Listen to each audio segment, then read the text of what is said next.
राम राम भाई सचिन। सच है भाई। एक बात बता मेरे यार, इतने ज्ञान गंगा रख रखी है, विरोध हो रहा है, इतना विरोध हो रहा है इसका।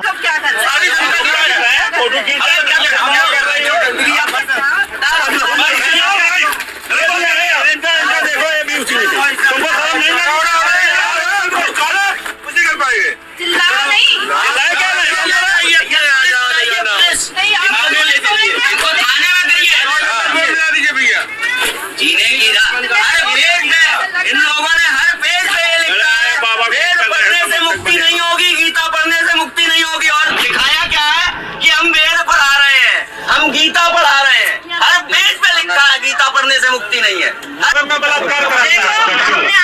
आप शब्द हम नहीं बोल रहे हैं, आप क्यों बोल रहे हो ऐसा? हम तो इसने क्यों लिखा देवी देवताओं के बारे में? जो प्रमाण है वो लिखा गया है।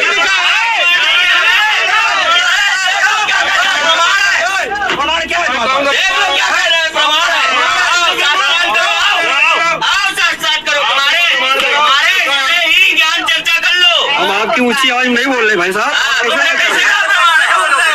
जनता को मूर्ख बना रहे हो। जाएंगे अगर ये नहीं बिकने देंगे, समझे? नहीं है ये लोग हिंदू के नाम पर। क्या बदमाश है हिंदू की? बोल। कबीरदास जी का फोटो लगा करके कैसे बात करें? वो इसलिए बात करो, फंस गए हो। अभी अपने में होते धनाना अनाना में सब बताते हमको। और ये पुण्य कर रहे हैं, ये राम निवासी निवेदन ना करिए। अरे ये स्टॉल लगने क्यों नहीं देते? आप लोग पढ़े लिखे नहीं है क्या? दिखाओ प्रमाण, दिखाओ प्रमाण। इसमें ऐसी ऐसी बात लिख रखी है यार कि ब्रह्मा जी ने ऐसे देवियों के साथ ये, मतलब यार ये ऐसे ऐसे कांड, मतलब क्या शोभा देते हैं क्या ये चीज यार? ये उसके द्वारा बांटी जा रही किताब है जो इसमें कहता है कि जीव हमारी जाति है, मानव धर्म है हमारा, कोई भी धर्म न्यारा नहीं है, हिंदू मुस्लिम सिख ईसाई। ये रामपाल है, देखिए तत्वदर्शी खुद को लिखता है। अगर आपका खून नहीं खौला आप सनातनी होने के बावजूद, तो आपका जीना बेकार है। और ये कहाँ से, किस ग्रंथ से लिया है पता नहीं है, कोई इसका प्रमाण नहीं है जिससे आपका खून खौल जाएगा। मैं दिखाता हूँ आपको। देखिए, तब गायत्री ने कहा कि आप, तो ये ऐसे शब्द हैं कि मैं पढ़ नहीं सकता, हमारे सनातन के किसी भी ग्रंथ में ऐसे शब्द कहीं लिखे नहीं हो सकते। ब्रह्मा ने पिता के दर्शन किए हैं, ठीक है, इसको पढ़िए आप लोग। ये देखिए क्या किया है, ब्रह्मा जी के बारे में क्या लिखा गया है, क्या क्या मनगढ़ंत कहानियां यहाँ पर लिखी गई हैं।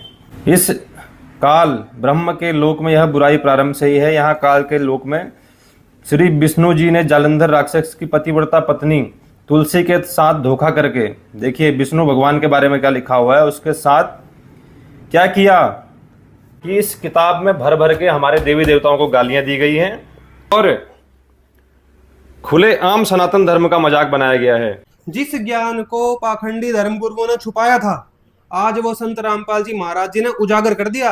और इसका उद्देश्य क्या है? इसका उद्देश्य है कि आपको देवताओं की स्थिति का पता चले कि हमारे देवता किस स्थिति के हैं, वो हमें कितना लाभ दे सकते हैं। क्या देवताओं में भी विकार पाए जाते हैं? बिल्कुल पाए जाते हैं। पूर्ण परमात्मा कबीर देव जो अविनाशी हैं, निर्विकार हैं, उनकी भक्ति करने से मोक्ष प्राप्त होगा।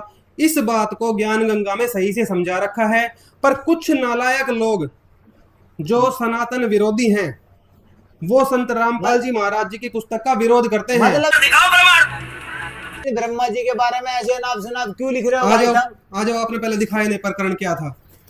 क्या ये है ज्ञान गंगा पुस्तक और इसके अंदर पेज नंबर 33, ब्रह्मा का अपने पिता काल ब्रह्म की प्राप्ति के लिए प्रयत्न। इसमें ठीक से दिखा दो भाई, पढ़ लेंगे पूरी कथा। शॉर्ट में बताऊं तो ब्रह्मा जी अपने पिता की प्राप्ति के लिए गए थे और उनकी माता ने पीछे से फिर एक स्त्री भेजी बना के, जो कि दुर्गा देवी ने उत्पन्न करी थी। और उनके साथ फिर ब्रह्मा जी ने वहां पे जो गलत काम मतलब किसी स्थिति के वश, मतलब स्थिति थी ऐसी।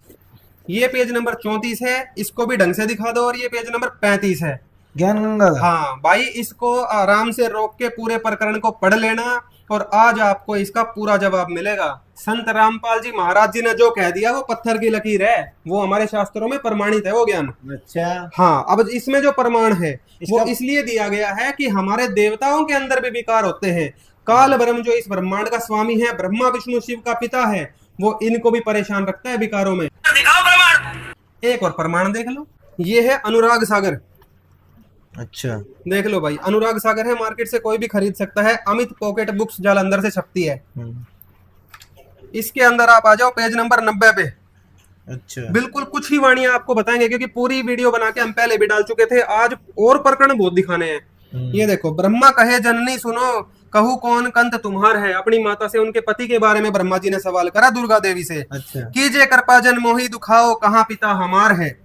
मतलब ब्रह्मा दुर्गा जी इनकी माँ है हाँ। एक तरीके से, मतलब अपनी माँ मानना है, माँ क्या है? माँ माना नहीं, माँ ही है। अच्छा, माँ है, जिनके ठीक है। गर्भ से पैदा होते हैं उनको माँ ही तो कहते नहीं, ये हैं। बात क्या तो है है। अष्टंगी सुनो रे वारा, अलख निरंजन पिता तुम्हारा। अब पिता का नाम तो बता दिया, अलख निरंजन है वो। तासु दर्श नहीं पहै पूता, यह मैं वचन कहो निज कूता। तुरंत ही ब्रह्मा दीन रिंगाई, उत्तर दिशा बेग चली जाई। ब्रह्मा जी उत्तर दिशा की तरफ चल गए अपने पिता को ढूंढने के लिए। ये लो जी, उस फिर पीछे से दुर्गा देवी ने एक स्त्री बना के भेजी, एक पुत्री। शक्ति अंश निज ताही मिलावा, नाम गायत्री ताही धरावा। ये वही गायत्री है जिसका ज्ञान गंगा में जिक्र है। ये कबीर साहब ने 600 साल पहले धर्मदास जी को ज्ञान गायत्री दिया। के साथ वो जो लिख रखे है, हाँ, गायत्री के साथ जो गलत काम हुआ, सेवा ये देखो, गायत्री है। सब लिखा हुआ है इसमें, ये देखो। अच्छा, अब गायत्री ने ब्रह्मा जी से शर्त रखी थी, कह गायत्री देहु रति मोही, तो कही झूठ जिताऊं तो ही। गायत्री ने कहा, तुम्हें पिता के दर्शन हुए हैं, ये झूठ मैं बोल दूंगी, पर मेरे साथ रति क्रिया करो। एक और स्त्री के साथ हुआ आगे। इन्होंने एक स्त्री और उत्पन्न करी गायत्री जी ने वहां पे। कन्या रची निज अंश मिलावा, नाम सावित्री ताही धरावा, तासु धरावा। गायत्री ते ही कही समुझावा, कहिए दर्श पिता ब्रह्म पितु पावा। ब्रह्मा रति सावित्री दीनहा, सावित्री के साथ भी रति क्रिया करी। पाप मोह जो इन्होंने उत्पन्न करी थी वचन थे। हाँ, तीसरी जो स्त्री थी वो। सावित्री कर दूसरा नाम, सावित्री का दूसरा नाम भी है। कही पुहुकपति वचन सुनाओ, ये पुहुकपति नाम था इस स्त्री का। हो गया जी क्लियर। अच्छा। इसके बाद आप ये आद्या ने ब्रह्मा को श्राप दिया, जो आप उसमें पढ़ लोगे। आद्या ने फिर इनको तीनों को श्राप दिया भाई। इसमें आप देख लेना पूरा क्या क्या हुआ। ये श्राप दे दिया देवी दुर्गा जी ने। ये आपको दिखा दी अनुराग सागर। सेम टॉपिक आपको बिल्कुल शॉर्ट में कबीर सागर में दिखाते हैं। दिखाओ प्रमाण। एक और प्रमाण देख लो। ये कबीर सागर वो ग्रंथ है जिसको आज 25 करोड़ कबीर पंथी जो भारत में हैं सभी शिरोधार्य करते हैं, और आज से नहीं 600 साल से इसको मान रहे हैं। कबीर सागर संपूर्ण 11 भाग। और ये कहां से छपा है? यह है खेमराज श्री कृष्ण दास प्रकाशन बंबई से। इसमें क्या बताया है ये देख लो, वही सारा प्रकरण अनुराग सागर के अंदर। कह गायत्री देहु रति मोही, तो कह झूठ जिताऊं तो ही, कि मेरे साथ रति क्रिया करे तो मैं तेरा झूठ बोल दूंगी। ब्रह्मा रति सावित्री दीन्हा, पाप मोट आपन सिर लिन्हा। यह अच्छा, सावित्री जो है इसका दूसरा नाम सावित्री कस दूसर नाऊ, कही पुहुकपति वचन सुनाऊं। सेम कहानी यहाँ पे कबीर सागर में भी लिखी हुई है। तो ये तो हुआ भाई पूर्ण परमात्मा कबीर देव जी की वाणी में प्रमाण, जो कि सबसे अनमोल ग्रंथ है, पर लोग नहीं समझ पा रहे अभी। कोई बात नहीं, पवित्र पुराणों को तो मानते हैं ना हिंदू समाज में। दिखाओ प्रमाण। एक और प्रमाण देख लो। ब्रह्मा जी को उनके पिता काल ब्रह्म ने विकारों में डाल के इतना परेशान किया है कि ब्रह्मा जी से अपनी पुत्री के साथ भी गलत कर्म हो गए। और ये मैं नहीं कह रहा, मत्स्य पुराण कह रहा है। आ जाओ, ये देखिए मत्स्य पुराण, गीता प्रेस गोरखपुर, 557 कोड है, कोई भी लेके पढ़ सकता है जी। जब ब्रह्मा जी ने अपनी पुत्री उत्पन्न करी, वह स्त्री सरस्वती शतरूपा नाम से विख्यात हुई। सरस्वती नाम था इनकी पुत्री का, जिनके साथ ये काम हुआ। वही सावित्री, गायत्री और ब्रह्माणी भी कही जाती है। इस प्रकार ब्रह्मा ने अपने शरीर से उत्पन्न होने वाली सावित्री को, ये सरस्वती देवी का जिक्र है, अपनी पुत्री के रूप में स्वीकार किया। बन गई जी पुत्री। परंतु तत्काल ही उस सावित्री को देख कर वे सर्वश्रेष्ठ प्रजापति ब्रह्मा मुग्ध हो उठे और यूं कहने लगे, कैसा मनोहर रूप है, कैसी सौंदर्यशाली रूप है। ब्रह्मा को सावित्री के मुख की ओर अवलोकन करने के अतिरिक्त अन्य कुछ नहीं दिखता था। वे बारंबार यही कह रहे थे, कैसा अद्भुत रूप है, कैसी अनोखी सुंदरता है। तत्पश्चात जब सावित्री झुक कर उन्हें प्रणाम करने लगी, तब ब्रह्मा पुनः उसे देखने लगे। गलत भाव से ब्रह्मा जी अपनी पुत्री को देख रहे थे, ये बात लिखी हुई है जी। तो वो जो सरस्वती देवी थी, उनकी ओर बार बार अवलोकन करने के कारण ब्रह्मा द्वारा सृष्टि रचना के लिए जो अत्यंत उग्र तप किया गया था, उसका सारा फल नष्ट हो गया। ब्रह्मा जी का तप का फल भी नष्ट हो गया इस पाप के कारण। ये भी देख लो। विश्वात्मा ब्रह्मा ने प्रणाम करने के लिए अपने चरणों में पड़ी हुई उस अनिंदिता शतरूपा, जो सरस्वती देवी थी, का पानी ग्रहण किया। तदनंतर अधिक समय व्यतीत होने के उपरांत शतरूपा के गर्भ से मनु नाम का पुत्र उत्पन्न हुआ, जो स्वयंभू नाम से विख्यात हुआ। तो भैया जब विकारों की बारी आती है ना, काल ब्रह्म अपने पुत्रों को इतना परेशान कर देता है कि वो अपनी पुत्री तक के साथ गलत काम करने को मजबूर हो जाते हैं। हमारे ये देवता ब्रह्मा विष्णु शिव भी इन विकारों से ग्रस्त होके बहुत दुखी हैं। दिखाओ प्रमाण। एक और प्रमाण देख लो, ये है जी पवित्र शिव पुराण। आ जाओ भाई दिखा दो सबको। पवित्र शिव पुराण प्रथम खंड पूर्वार्ध 22-23 कोड है, गीता प्रेस गोरखपुर से है। इसमें आ जाओ आप, ब्रह्मा जी के साथ क्या क्रिया बनी ये देखो। जब शंकर जी भगवान की शादी हो रही थी सती देवी से, तो विष्णु जी बोले शंकर जी से, क्या बोले, हे प्रभु इन सती को देखकर अथवा इनके विषय में सुनकर जो कामना युक्त हो, जो सती में काम वासना करे, उसका आप वध कीजिए, यह मेरी प्रार्थना है। अच्छा। शंकर जी ने कहा, हंसकर कहा, ऐसा ही होगा। अपने बड़े भाई विष्णु जी के बात मान ली शंकर जी ने। अच्छा। और जो उनसे भी बड़े भाई हैं तीसरे इनके ब्रह्मा जी, उनको बुलाया था पंडित जी के रूप में शादी करवाने, फेरे करवाने के लिए। जैसे पंडित जी को बुलाते हैं, तो ब्रह्मा जी ने फेरे करवाए शंकर जी के और सती देवी के। वहां क्या हुआ, अब ब्रह्मा जी कह रहे हैं अपने पुत्र नारद जी को बता रहे कथा पूरी। हे मुने, जिस समय सती अग्नि की प्रदक्षिणा कर रही थी, फेरे देते हैं ना शादी के टाइम पे, उस समय क्या हुआ, उस समय उनके दोनों चरण वस्त्र से बाहर निकल आए थे। मैंने उन्हें देख लिया। मैं काम से व्याप्त चित्त वाला होकर सती के दूसरे अंगों को भी देखने लगा। तो काम भाव से मोहित हो गए। ये वीडियो अंत तक देखना, क्योंकि जो अंत की बात बताई जाएगी ना आज आपको एक पवित्र पुराण से, आप दांतों तले उंगली दबा लोगे, हे भगवान ये क्या चाड़ा पाट रहे हैं। और मतलब ये पढ़ ले तो इनकी भावना आयत नहीं होती क्या। मैं जैसे जैसे सती के अंगों को उत्सुकता पूर्वक देख रहा था, वैसे वैसे प्रसन्न हो कामार्थ हो रहा था, काम भाव से मोहित हो रहे थे। हे मुने, इस प्रकार पतिव्रता दक्ष पुत्री को देखकर कामाविष्ट मन वाला मैं उनके मुख को देखने का इच्छुक हो गया। अब ब्रह्मा जी ने सोचा कि इनका तो मुख भी देखना चाहिए। और याद रखना, ब्रह्मा जी के छोटे भाई शंकर जी की शादी हो रही थी, अपने छोटे भाई की पत्नी के बारे में ये विचार थे ब्रह्मा जी के। इतने विकार युक्त किए हुए ये काल ब्रह्म ने, इतना परेशान किया हुआ इनको विकारों में, मतलब ये भी नहीं बच पाए विकारों से। बिल्कुल। किंतु शिव जी के सामने लज्जा के कारण मैं प्रत्यक्ष सती का मुख नहीं देख सका, और वे भी लज्जा से युक्त होने के कारण अपना मुख प्रकट नहीं कर रही थी। भाई जेठ जी भी लगते थे उनके, और शादी में वो घूंघट किए हुए थे। तब सती का मुख देखने के लिए एक अत्यंत सुंदर उपाय सोचते हुए काम पीड़ित मैंने, काम भावने में बिल्कुल पीड़ित थे, मैंने अग्नि में बहुत सी गीली लकड़ी डालकर घोर धुआं उत्पन्न कर दिया। इन्होंने क्या स्कीम लगाई, धुआं कर दिया। और उस धूम युक्त अग्नि में घृत की थोड़ी थोड़ी आहुति देने लगा। तब गीली लकड़ी के संयोग से चारों दिशाओं में घोर धुआं फैल गया। ये ब्रह्मा जी ने छल करा। किस लिए करा, अब देखना। अब इस प्रकार धूमाधिक्य होने के फलस्वरूप वेदी के चारों ओर अंधकार ही अंधकार हो गया। तब अनेक प्रकार की लीला करने वाले प्रभु महेश्वर के नेत्र भी धूम से व्याकुल हो उठे, और उन्होंने दोनों हाथों से अपने नेत्रों को बंद कर लिया। शिव जी की आंखों में शंकर धुआं जी की चला आंख गया। होगी बंद किसी भी तरीके से। वो धुआं हो जाएगा। तत्पश्चात काम से पीड़ित मैंने मन से वस्त्र हटाकर सती के मुख को देख लिया। सती का मुख भी देख के माने ब्रह्मा जी ये सारा छल कपट करने के बाद, और ब्रह्मा जी अपने छोटे भाई की शादी में ये काम कर रहे हैं उनकी पत्नी के साथ। हे पुत्र, मैं सती के मुख को बार बार देखने लगा। इस प्रकार अवश होकर, वश में नहीं थे ब्रह्मा जी, मैं इंद्रिय विकार से युक्त हो गया। कई लोग कहते हैं ना ये विकारों से युक्त नहीं है देवता, ये देख लो, इंद्रिय विकारों से युक्त हो गया। अपने को असंयमित देख से शंकित हो मैं आश्चर्य से चकित होकर मौन हो गया। अब शंकर जी बोले, हे पाप, आपने ऐसा कुत्सित कर्म क्यों किया जो कि विवाह में राग पूर्वक मेरी स्त्री का मुख देखा। शंकर जी नाराज हो गए अपने बड़े भाई के ऊपर, ब्रह्मा जी के ऊपर। आगे ब्रह्मा जी क्या बोले, तत्पश्चात विष्णु के लिए प्रिय शंकर जी ने मुझसे यह कहकर पूर्व में कहे गए विष्णु के वचन का स्मरण कर शूल लेकर मुझ ब्रह्मा को मारना चाहा। मतलब लड़ाई करने लग गए। हाँ भाई लड़ाई, अरे भाई ये तो मौत तक बात पहुंच जाती है, बहुत मुश्किल से बात बची है। देखो अच्छा। महेश्वर बोले, हे प्रजापते, मेरे महान भक्त विष्णु ने उस समय जैसा कहा था मैंने वही करना स्वीकार भी किया था। विष्णु ने कहा था जो वासना युक्त होकर सती को देखे उसका वध कीजिए। अब ब्रह्मा जी ने देख लिया वासना युक्त हो गए।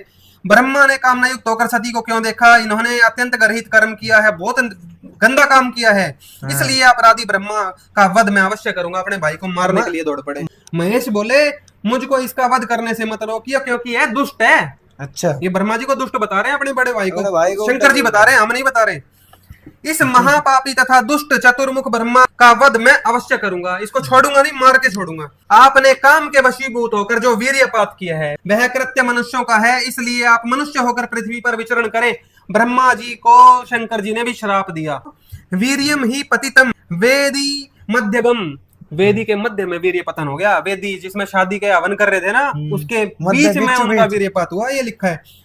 काम पीड़ित आपका जो तेज अर्थात वीर्य वेदी के मध्य में गिरा तथा जिसे मैंने देख लिया। शंकर जी कह रहे हैं मैंने सारे काम देख लिए। तो फिर क्या है, सबने देवताओं ने हाथ पैर जोड़े, इनके तीसरे भाई विष्णु जी बीच में आए और ब्रह्मा जी के प्राण बचाए। ये कहानी हुई थी। और शंकर जी के जो दूसरी शादी हुई पार्वती जी के साथ, आ जाओ उसमें क्या हुआ वो क्रिया देख लो, दिखाओ प्रमाण। एक और प्रमाण देख लो। रुद्र संहिता पार्वती खंड में आ जाओ, पेज नंबर 703। जब पार्वती जी के साथ शादी हो रही थी शंकर जी की, तब क्या कहानी हुई वो भी पढ़ लो। ब्रह्मा जी बता रहे हैं अपने पुत्र नारद जी को दोबारा। ब्रह्मा जी बोले, इसके अनंतर मेरी आज्ञा से ईश्वर ने ब्राह्मणों द्वारा अग्नि स्थापन करके पार्वती को अपने पास बैठाकर हवन किया। या शादी हो रही थी वहां भी।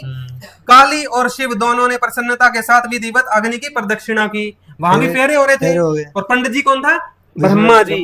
ब्रह्मा जी इनके बड़े भाई फिर से पंडित जी बन के आए थे शादी में। अच्छा। मैं पार्वती के चरणों में मनोहर नक्षचंद्र को देखने लगा। फिर ब्रह्मा जी के साथ बाई कान बड़ी। फिर दोबारा, हे देव मुने, उसके दर्शन से मैं मोहित हो उठा और मेरा मन अत्यंत शुद्ध हो गया। मोहित होकर मैं बार बार उनके अंगों को देखने लगा। ये देख ब्रह्मा जी उस बात को याद भी नहीं रख पाए पिछले ब्याह में क्या किया था। मतलब लड़ाई भी होली, सारे काम भी हो, फिर भी ब्रह्मा जी रोक नहीं पाया, मरते मरते भी बचे। उसके बाद फिर यही काम। तब उसे देखने से मेरा तेज अर्थात वीर्य, देखो लिखा है वीर्यम में, मेरा वीर्य, मेरा तेज अर्थात वीर्य शीघ्र ही पृथ्वी पर गिर गया और मैं अत्यंत लज्जित हो गया। शर्म भी बहुत आई ब्रह्मा जी को। क्यों? इनके पिता काल ब्रह्म ने इनमें विकार डाल के इनकी भी दुर्गति मचा रखी है। काम ही ऐसे यार, मतलब हो ही गई, शर्म तो आवे याद है। पड़ती आनी शर्म आ रही है यार। बिल्कुल।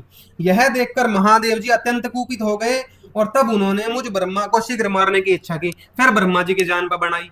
दोबारा सेम कहानी होगी दूसरी शादी में भी। दोबारा भाई पीछे अब देख लो। ब्रह्मा जी बोले, उन देवताओं की यह बात सुनकर प्रसन्न हुए। परमेश्वर ने मुझ ब्रह्मा को शीघ्र ही अभय दान प्रदान किया।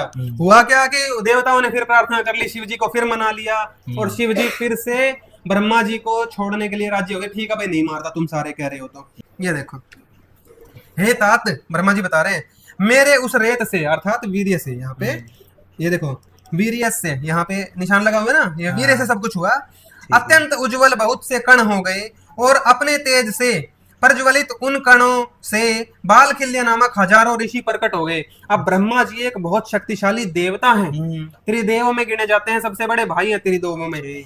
उनके वीर्य से ये 60,000 ऋषि पैदा हो गए। वहां जो उनका पार्वती जी को देख के चरण कमल नहीं और भी अंग देखे इन्होंने, बताया कि मोहित हो गया जब काम थे, तो तब 60,000 ऋषि पैदा हो गए उनके वीर्य से।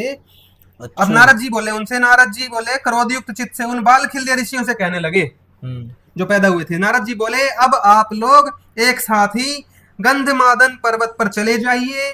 आप लोग यहाँ मत रुकिए, आप लोगों का यहाँ कोई प्रयोजन नहीं है। क्यों? शर्म तो सबको आ रही थी, इनके पिता से ऐसा काम हो गया। वहां कठोर तपस्या करके आप लोग मुनीश्वर और सूर्य के शिष्य होंगे। ये सूर्य देव की सेवा में भेज दिया। ये कहानियां हमारे देवताओं की आपने देखी शिव पुराण से। जो शिव जी इनके छोटे भाई हैं ब्रह्मा जी के, उनकी पत्नी का मुख देखकर या उनकी पत्नी के और अंगों को देखकर जो इनके साथ बुरी हालत हुई वो तो आपने देख ही ली। सबसे खतरनाक कथा आज की जो सबसे अंत में आ रही है, ये जब आप देख लोगे तो भाई आपका दिमाग घूम जाएगा। हे भगवान, दिखाओ प्रमाण। एक और प्रमाण देख लो। भविष्य पुराण भाग 2 है, अनुवादक है SN खंडेलवाल। और देख लो इसकी एक बड़ी डिटेल। ये चौखंबा संस्कृत प्रतिष्ठान से प्रकाशित होती है। इसमें संस्कृत भी साथ में दी हुई है तो आपको समझने में और आसानी रहेगी। ठीक है। इसमें आप आ जाओ सीधा प्रतिसर्ग पर्व में और 17वें अध्याय में। इसमें अनुसुईया देवी की कथा है। अच्छा। हाँ, और इसमें ब्रह्मा जी को तो विकारों ने परेशान, जैसे कि आपने पहले ही देख लिया। यहाँ तो तीनों देवताओं के साथ क्या क्रिया बनी आप देख के हैरान हो जाओगे। किसी समय भगवान ऋषिवर अत्रि ने पत्नी अनुसुईया के साथ गंगा तट पर ब्रह्म ध्यान रत रहकर महान तप प्रारंभ किया था। तब वहां ब्रह्मा विष्णु शिव अपने वाहन पर आए। ब्रह्मा विष्णु शिव तीनों देवता आए, तीनों भाई आए, त्रिदेव। वे तीनों देवता अनुसुईया के पास आए। ठीक है भाई, अनुसुईया देवी के पास आ गए, कोई बात नहीं। जिसकी भावनाएं आहत होती हो वो इन चौखंबा वालों को भी जाके भाई आप मिल सकते हो कि क्यों ये छापा जा रहा हाँ है भाई सही बात है। और अगर सच्चाई है कि नहीं है आप खुद फैसला कर लेना। संस्कृत साथ दी हुई ये पेज नंबर 660 पे आ गए हम। रुद्र ने अपने हाथों में लिंग पकड़ा हुआ था, विष्णु उसमें रसवर्धन कर रहे थे अरे और ब्रह्मा काम के कारण अनुसुईया के वश में प्रतीत हो रहे थे। तीनों भाई अनुसुईया देवी के सामने यहाँ पे काम मोहित हो रहे थे। तब ये देवता अनुसुईया से बारंबार कह रहे थे, क्या कह रहे थे? हमें रति प्रदान करें, हमारे साथ संबंध करें। गैर स्त्री से आके संबंध करने की बात कर रहे हैं तीनों देवता। हमें रति प्रदान करें अन्यथा हमारे तो प्राण ही निकल जाएंगे। आप हमें रति प्रदान करें अन्यथा हमारे प्राण निकल जाएंगे। तब उन माया मुग्ध देवताओं ने उसे पकड़कर बलात् मैथुन का प्रयास किया। भाई बलात्कार की ट्राई करी तीनों देवताओं ने, तीनों भाइयों ने मिलके जबरदस्ती बलात्कार करने की चेष्टा करी अनुसुईया देवी के साथ। और ये बात संत रामपाल जी महाराज जी ने नहीं कही है, ये बात तो आप भविष्य पुराण में पढ़ सकते हैं। आपको दिखाया जा रहा है संस्कृत के साथ, चौखंबा प्रकाशन का है। आप उनसे सवाल कर सकते हैं सही लिखा है कि गलत। अभी पढ़ो आप। तब उस सती मुनि पत्नी ने क्रुद्ध होकर उन देवगण को शाप दे दिया। तीनों देवताओं को, भाइयों को शाप दे दिया, तुम काम मोहित भविष्य में मेरे पुत्र होंगे। अच्छा, उनको अपना पुत्र बनने का श्राप दिया कि तुम मेरे पुत्र बनोगे। पुत्र बनने के लिए तो जन्म लेना पड़ेगा गर्भ से, उसके लिए ब्रह्मा विष्णु शिव को मरना पड़ेगा। तो ब्रह्मा विष्णु शिव जी की मृत्यु हो गई। इनकी श्राप से मृत्यु होगी। भाई अगली लाइन पढ़ो अब। तब अनुसुईया ने उनसे कहा तुम सब मेरे पुत्र होकर ही शाप मुक्त हो सकोगे। शाप दे दिया। यह सुनकर वे देवगण अपनी शाप मुक्ति हेतु ब्रह्मा ने चंद्र रूपेण, ब्रह्मा जी उनके पुत्र हुए चंद्र रूप में आ गए। विष्णु ने दत्तात्रेय रूपेण, विष्णु जी आए दत्तात्रेय के रूप में, और रुद्र ने दुर्वासा रूपेण पुत्र बनकर पाप के मोचनार्थ योग करना प्रारंभ किया। अपने पाप भोगने प्रारंभ कर दिए जो उन्होंने किया था अनुसुईया देवी के साथ। श्राप भोगना शुरू कर दिया और ब्रह्मा विष्णु शिव की मृत्यु हुई। ये चीज आपको यहाँ क्लियर हो जाएगी कि ये तीनों मरने के बाद इनके गर्भ से पैदा हुए। ये देखो जी। तब लोकों में इन त्रिदेव के न रहने के कारण, त्रिदेव रहे नहीं ऊपर, शराब में मृत्यु मर गए तीनों देवता हमारे, क्योंकि ये जन्म मृत्यु के अंदर ही है। यहाँ पे तीनों देवता अजन्मा नहीं भाई, ये तो साफ दिख रहा है। देखो, तब लोकों में इन त्रिदेव के न रहने के कारण सर्वधर्मिणी गुणात्मिका देवी प्रकृति ने, दुर्गा देवी ने अन्य ब्रह्मा विष्णु रुद्र का निर्माण करके, अच्छा अन्य कोई अन्य दूसरे ब्रह्मा विष्णु शिव बनाए, दूसरी आत्माओं को वो पद दिया गया, जगत कार्य चलाना प्रारंभ किया। ये देख लो, फिर देख लो बुक का फोटो, भविष्य पुराण भाग 2 सब पढ़ सकते हो जी। मैं इस शिवांश से और जो और ये विरोध कर रहे हैं संत रामपाल जी महाराज जी के ज्ञान का, इनसे पूछना चाहूंगा क्या आप उन 25 करोड़ कबीर पंथियों का भी विरोध करोगे जिसमें वो पढ़ रहे हैं ये सारी चीज? 600 साल से पढ़ रहे हैं, ये हजारों साल से हमारे पुराण लिखे हुए हैं, शिव पुराण लिखा हुआ है, इनका भी विरोध करोगे? कर लो ना, जाओ धरना दे दो वहां पे। तुम कहते हो ना हम तो आग लगा देंगे पुस्तकों में, आपस में क्यों झगड़ा नहीं हो रहा इनका? पुस्तक छापने वालों का, नकली गुरुओं का, ये शिवांश द्विवेदी जैसे मूर्खों का, क्योंकि दोनों का धंधे का काम है भाई, धंधा चल रहा है। सही बात है, एक दूसरे से कोई दिक्कत ही नहीं है। और कोई मतलब ये हजारों सालों से चलती आ रही है। संत रामपाल जी महाराज जो इनको मोक्ष मार्ग पे लगाना चाहते हैं, दिक्कत तो उनसे है। भाइयों इतना सब देखने के बाद भी अगर आपकी आंखें नहीं खुलती हैं, दिखाओ प्रमाण। एक और प्रमाण देख लो। ये देखो, ये है मत्स्य पुराण कोड 557 और गीता प्रेस से है ये भी। इसके पेज नंबर 615 पे आ जाओ आप, पेज नंबर 615 और अध्याय नंबर 154 आ जाओ जी। नारद जी ने कहा, क्या बता रहे नारद जी यहाँ पे? ब्रह्मा विष्णु इंद्र मुनि आदि जन्म मृत्यु और वृद्ध अवस्था से ग्रस्त हैं। अरे भाई साहब, ये वृद्ध भी होते हैं, शक्ति ज्यादा है, उम्र ज्यादा है, ये सभी उस परमेश्वर के खिलौने मात्र हैं। ये तो परमेश्वर के सामने खिलौने हैं, खिलौने के खेल में लगा रखा भाई आज तक तो और ये देख लो पेज नंबर 630, आज तक तो नहीं सुनते हैं भाई, ऊपर कोई है ही ना। विष्णु आदि देवगण भी प्रारब्ध और जन्म और मृत्यु से युक्त माने गए हैं। ये विष्णु आदि जो ब्रह्मा विष्णु शिव आदि देवता हैं, ये अपने कर्म भी भोगते हैं, प्रारब्ध जन्म और मृत्यु में आते रहते हैं। और जो आत्मा, अब आप ये सुन लो राज की बात जो संत रामपाल जी महाराज जी ने बताई है, जो आत्मा ब्रह्मा जी विष्णु जी और शिव जी का पद ग्रहण कर लेती है और अपनी आयु पूरा करने के बाद फिर मृत्यु को प्राप्त हो जाती है, वो तो अपने कर्मों के आधार पे किसी अन्य शरीर में जाती है। कर्म आधार पे होता है फिर ये, मतलब यार हो सकता है दोबारा देवता बने, हो सकता है मनुष्य बने, या जो भी बने। नकली धर्म गुरुओं ने परमात्मा के ज्ञान को छुपाया है। इन 3 देवों की झूठी महिमा हमको बता के हमारा जीवन नष्ट करवाया है। केवल तत्वदर्शी संत रामपाल जी महाराज जी ने बताया है Kabir is God, Kabir is supreme God. और ये प्रमाण आप उनके सत्संगों में, वेदों में देखो, गीता में देखो, कुरान में देखो, बाइबल में देखो, सबका मालिक एक, कबीर इज गॉड। और संत रामपाल जी महाराज जी के अलावा जितने भी ये ज्ञान देने वाले हैं, ये आपको अज्ञान परोस रहे हैं। इनको भगवानों का या देवताओं का कोई ज्ञान नहीं है। अगर आपको मोक्ष की प्राप्ति करनी है तो संत रामपाल जी महाराज जी की शरण में आओ और मोक्ष पाओ। सत साहिब।